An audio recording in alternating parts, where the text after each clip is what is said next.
All right, our next activity, we came over to the moat that's next to the Imperial Palace, and now we're in a swan boat, and we're gonna pedal around for 30 minutes. It's actually quite tiring because we're going against the wind, against the current, but Avery's driving, not very successfully, but she's running us into the walls.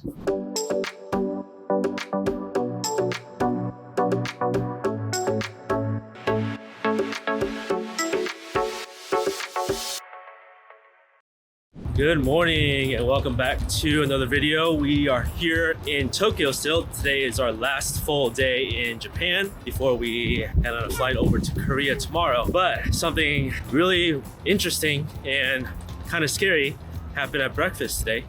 While we were eating breakfast, I got up to go get more food, and then all of a sudden this like really loud noise all went off.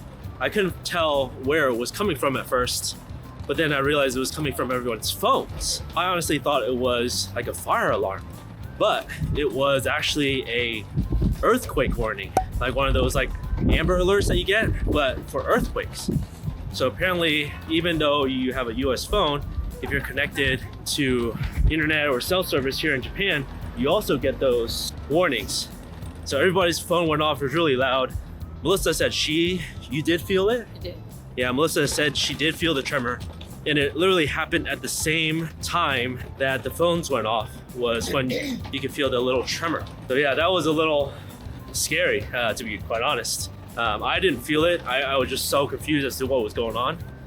Melissa kind of got up real quick to see what was going on and see, if she needed to do anything to protect Avery and all that.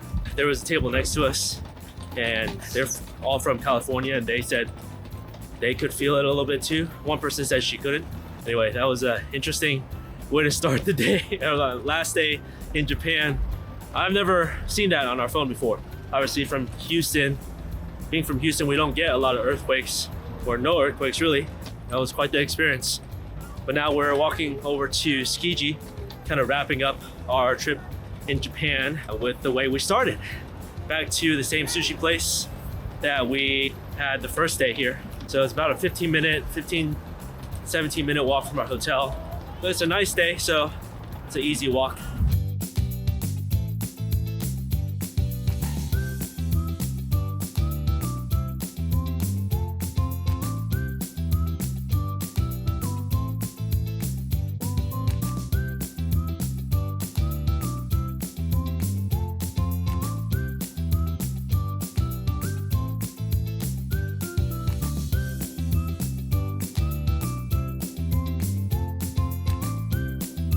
So this is a tuna spot that we wanted to try, but they wouldn't let us get in line because there was too many people. I think Melissa's gonna try to figure this out though. Line for that sushi place that we wanted to go to is a lot longer today. It might be because there's more tourists now, I don't know. Maybe people are coming for the cherry blossoms, and this week is the week that people are arriving, so there's more people. It's only like barely 10 o'clock and people are already lined up.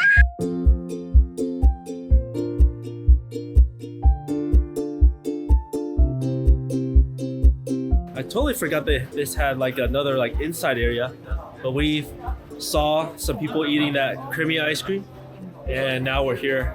We found it. This is the shop. So Melissa and I were going to wait in that tuna line, but I also feel like I'll just pay more and not wait in line. That place is popular because it's cheap. I also don't like waiting in line.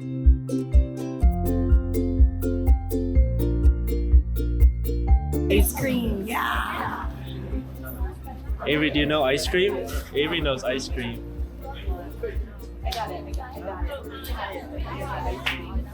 Let's move to the side. Is it yummy? It's yummy, huh? All right, ice cream is really good. Now, instead of waiting in that big line, this shop doesn't have any line.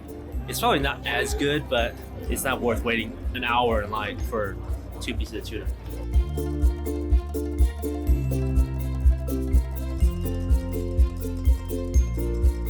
Melissa, how was the otoro at that shop? I think it was good. It wasn't amazing, but it was good. Better than Kura Sushi. The conveyor belt sushi? Yeah. And I mean, that place was only 600 yen for 2 pieces, 300 yen for otoro. Yeah, the rice, $2. yeah, $2 per piece. I mean, Worth it. Worth it for the price. yeah, Melissa says worth it for the price. What else you can get for $2?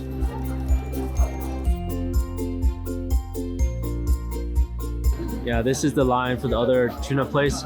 I'm sure it's better, but also line. They also close down their actual line when there's too many people. So we couldn't even get in line first place because they weren't accepting people to be in line. There's a line to get in line. No thanks.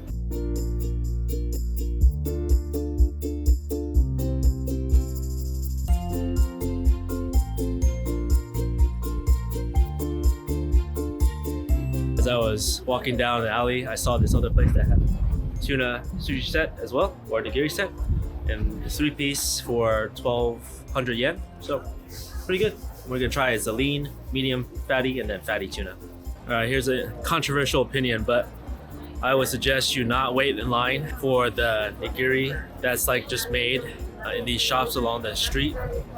Just go to a real sushi restaurant. Quality's better. The warm rice with the nigiri, that's what you want. I know it's cheaper, but quality over anything really, I think. Get the good quality stuff, go to the real restaurant, go to the sushi restaurant, get the good stuff. I understand why people get it because it's cheaper, but that's my opinion. Speaking of which, we are now here at Kagura Sushi. It's a little bit down the road from where it's like super busy that way. It opens at 11. I think the sushi set is, yeah, there's a variety of them, but about 4,000, 4,800 thereabouts for the sushi set. This restaurant is tiny. There's literally 1, 2, 3, 4, 10 counter seats, and then 2 tables. That's it. 1 3 top, which we're at right now, and then 1 4 top. These restaurants are awesome. Glad we were number 1 in line.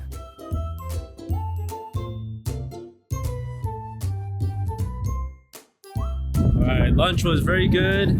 You get 10 pieces plus soup plus tea. It was really good. It's a little further away from the main crowded part of the market, so not as many people, so that's a good spot to go if you don't want to wait too long. The other spot that was popular was like lines, really long lines. And then we're gonna probably get one last thing, a strawberry mochi from Tsukiji, and then we're gonna head to another location, get away from all these crowds over here. The last thing Not as creamy. we're gonna get, well, second to last thing is this black sesame ice cream. Still very good though. It looks a little bit different than the other one, but very good.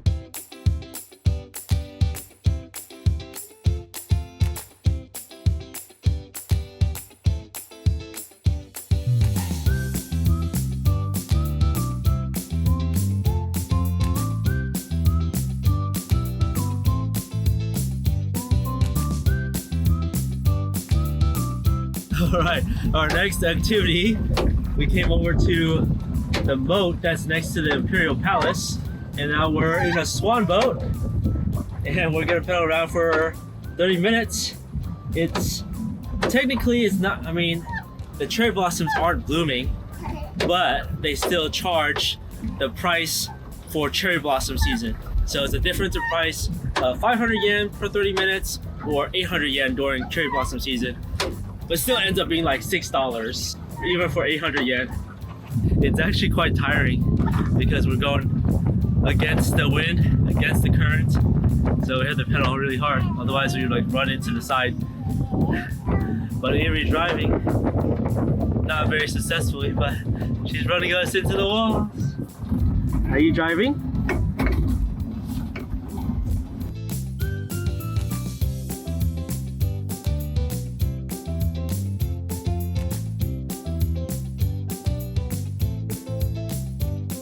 So we went back to the hotel, kind of got organized, packed a little bit, and then now we're out for dinner. We were going to go to a unagi eel place that's really popular. It's on the 11th floor of a department store. It's kind of how they all do it here in Ginza. Unfortunately, the line is 1 hour. I'm not waiting in an hour line for food, especially with Avery. So we came over to the other corner of this like restaurant section here, and they do have a Korean restaurant here. So we're gonna get that. Much shorter line, it's only like one other person in front of us.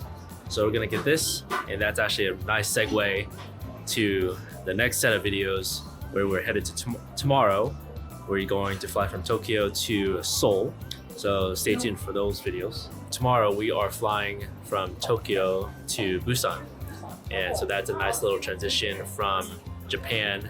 We'll have a little preview of Korean food for the next probably 10 days, right? That 10 days that we're going to be in Korea. So excited for that. Excited to explore a new country that we've never been to. And so we will see you guys in the next video when we are in Korea. Good morning and welcome to another video. Today is a travel day. We are needing to go from Tokyo. We're in Hyatt Centric. We're gonna head to Tokyo Station, the main station, where we can transfer to a subway that'll take us to the airport on a flight to Busan in Korea. Hopefully it goes smoothly.